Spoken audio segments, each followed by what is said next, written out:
এটা কিন্তু রক্ষা না করা হয় বিলীন হয়ে যাবে। পৃথিবীর ভিতরে 5টি জায়গার অন্যতম কুয়াকাটা, যেখানে একই জায়গায় দাঁড়িয়ে সূর্য উদয় অস্ত দেখা যায়।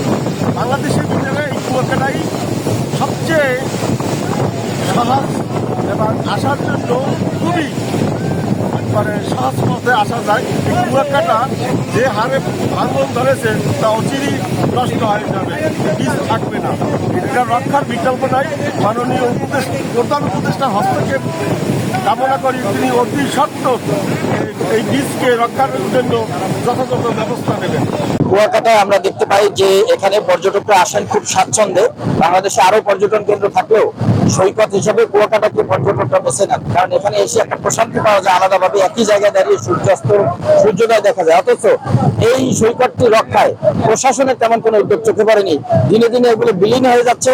আমরা আশা করবো বর্তমান অন্তর্বর্তী সরকার আমাদের এই দেশের অন্যতম সম্পদ কুয়াকাটাকে রক্ষায় পর্যাপ্ত বরাদ্দ দিয়ে এবং স্থানীয়দের সাথে প্রশাসনের সমন্বয় করে যাতে যথাযথ কার্যকর ব্যবস্থা নেওয়া হয়, এই বিষয়ে আমরা বর্তমান সরকারের কাছে দাবি জানাচ্ছি।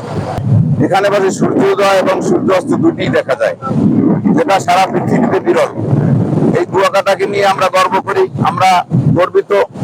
কুয়াকাটা বাংলাদেশের একটি সম্পদ, একটি পর্যটন স্পট, যেটাকে রক্ষা করা আমাদের সবার দায়িত্ব।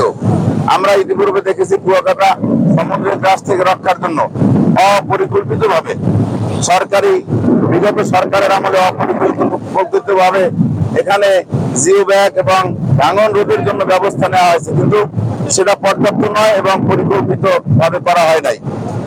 তো আমরা ইতিপূর্বে এই ভাঙনের প্রতিরোধের জন্য পানি উন্নয়ন বোর্ডের সাথে যোগাযোগ করেছি। তারা বলতেছে আমাদের এখানে কোনো বরাদ্দ নেই। আমার প্রশ্ন থাকবে তাদের কাছে, সংশ্লিষ্ট কর্তৃপক্ষের কাছে, যে কোনো জিনিস নষ্ট হওয়ার পরে কি তারা প্রতিরোধ পূরণ করবে বা বরাদ্দ দেবে, না ভাঙার আগে বরাদ্দ দেবে? সাধারণভাবে কুয়াকাটার ভাঙন এবং অন্য জায়গার ভাঙন এক নয়। কুয়াকাটা পর্যটন কেন্দ্র, এখানকার সম্পত্তি 1% সম্পত্তির দাম 50 লক্ষ থেকে 1 কোটি টাকা, আর সাধারণভাবে অন্য অন্য জায়গায় শতাংশের মূল্য 1000 টাকা। তো কুয়াকাটা যদি বিলীন হয়ে যায়, কুয়াকাটার সম্পদ যদি ক্ষয় হয়ে যায়, কুয়াকাটার সম্পত্তি যদি বিলীন হয়ে যায়, বাংলাদেশ সরকারেরও শত সহস্র কোটি টাকার ক্ষতি হবে। সুতরাং এই ভাঙন রোধ করে বাংলাদেশের ভূখণ্ডকে বর্ধিত করার জন্য সংশ্লিষ্ট কর্তৃপক্ষ এবং প্রধান উপদেষ্টাকে অনুরোধ করছি।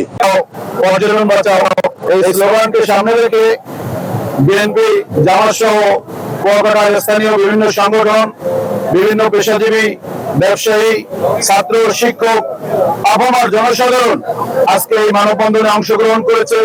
আজকের এই মানববন্ধন কুয়াকাটাকে বাঁচানোর জন্য, কুয়াকাটা বীজকে রক্ষা করার জন্য।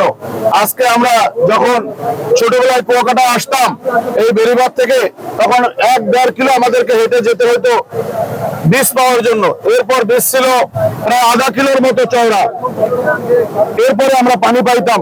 আর আজকে আমরা রাস্তার উপরে দাঁড়াইলে আমাদের গা জামা কাপড় পানির ইতে ভিজে যায়। আজকে কুয়াকাটাকে রক্ষা করতে হলে, কুয়াকাটা বীজকে রক্ষা করতে হলে স্থায়ীভাবে সরকারের পদক্ষেপ নিতে হবে। আজকে অমাবস্যার জোথাকায় এই যে মেরিন ড্রাইভ, কোটি কোটি টাকা সরকারের সম্পদ আজকে বিলীন হয়ে যাচ্ছে, বীজ বিলীন হয়ে যাচ্ছে। পর্যটকরা এখান থেকে এভাবে চলতে থাকলে মুখ ফিরিয়ে নেবে। আন্তর্জাতিক মানের একটি পর্যটন শিল্প আজকে ধ্বংসের মুখে, কিন্তু সরকারের কোনো পদক্ষেপ আমরা বাস্তবায়ন দেখতেছি না। তাই সরকারের প্রতি আমাদের আহ্বান থাকবে, এখানে স্থায়ীভাবে ড্রয়িং বাদ করে যদি এই বীজকে রক্ষা করা হয়, যেমনি ভাবে এখানে রাজস্ব আয় হবে, তেমনি ভাবে এই বীজকে রক্ষা করা যাবে। এ ব্যাপারে সরকারের আশু পদক্ষেপ আমরা কামনা করছি। আর যদি সরকার এ ব্যাপারে কোনো পদক্ষেপ নেওয়ার জন্য গরিবেশি করে, তা আমরা পরবর্তীতে আরো তীব্র পদক্ষেপ নিয়ে, আরো বড় বড় আন্দোলন নিয়ে এই বীজ রক্ষা করার জন্য আমরা রাস্তায় নামবো। এই আশাবাদ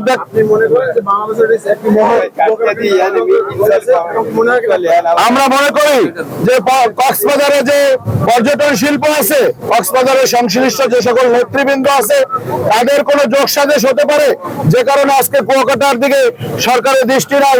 সরকারের দৃষ্টিকে কুয়াকাটা থেকে ফিরিয়ে তারা বিভিন্ন বরাদ্দ বিভিন্ন সময় পর্যটনের যে বরাদ্দগুলো থাকে সেগুলো তারা কক্সবাজারে নিয়ে যায়, যে কারণে আমরা বিভিন্ন দপ্তরে যোগাযোগ করা হলে বিভিন্ন দপ্তরে আমরা কথা বললে তারা একটা কথাই আমাদেরকে বলে যে আমাদের কোনো বরাদ্দ নাই, আমরা কিছু করতে পারছি না, আপনারা উপর মহলে যোগাযোগ করুন।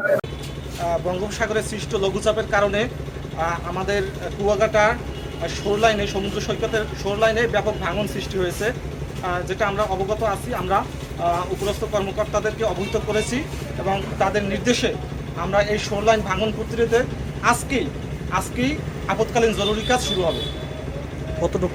কতটুকু এলাকা? এটা মূলত আমরা প্রথমে শুরু করব ডিসি পার্কের সামনে থেকে শুরু করব, তারপরে সেটা ধীরে ধীরে দুই পাশে বাড়বে। সম্পত্তির দাম 50 থেকে 1 কোটি টাকা, যেটা তারা এসি রুমে বসে করেছে। বাস্তবে এবং প্র্যাকটিক্যালি তারা এসে এই কাজগুলি করেন নাই। আমরা বারবার তাদের সাথে যোগাযোগ করার জন্য চেষ্টা করেছি। ভাঙন প্রতিরোধ করার জন্য আজকে এই মানববন্ধনে আমরা যারা উপস্থিত হয়েছি, আমরা কুয়াকাটার দাদু মাইক দাও, মাইক শুরু করবে।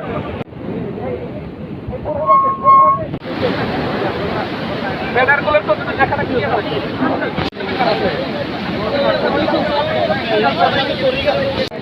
দুই সাইড ক্লিয়ার রাখেন, দুই সাইড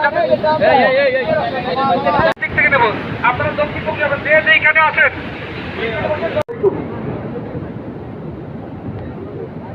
সম্মানিত উপস্থিতি, আপনারা যে তাহলে এই কুয়াকাটার সর্বসাধারণের পক্ষ থেকে আবারও ভোট প্রতিবাদ আসবে। এই প্রতিবাদ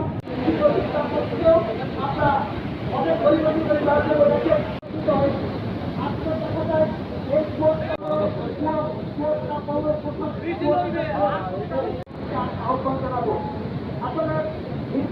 জানাবো এই জন্য যে এসি রুমে বসে নয় পরিকল্পনা, বাস্তবে নগরী কুয়াকাটাকে রক্ষার জন্য কোন দীর্ঘ মেয়াদী পরিকল্পনা করা হয় করে জনসাধারণ এবং রাজনৈতিক ব্যক্তিত্বরা। আসলে আমরা পর্যটকরাই এই কথা বলে থাকেন। সুতরাং আমি আহ্বান জানাবো, কুয়াকাটা রক্ষায় যা যা প্রয়োজন আপনারা প্রয়োজনীয় উদ্যোগীদের জানিয়ে সেভাবে বাজেট বরাদ্দ নিয়ে, যেহেতু আজকে আমরা দেখতে পাচ্ছি যে কুয়াকাটার সন্তানদের জন্য একটি অনেক বড় সুযোগ, আপনারা এই কুয়াকাটা রক্ষায় যথাযথ ব্যবস্থা নেবেন এবং অতি দ্রুত এই কার্যকর ব্যবস্থা গ্রহণ করবেন, এই আশাবাদ ব্যক্ত রেখে আমার বক্তব্য শেষ করছি। আল্লাহ হাফেজ। কোনো কার্যকর ব্যবস্থা নেননি। আমরা বর্তমান প্রশাসনকে আহ্বান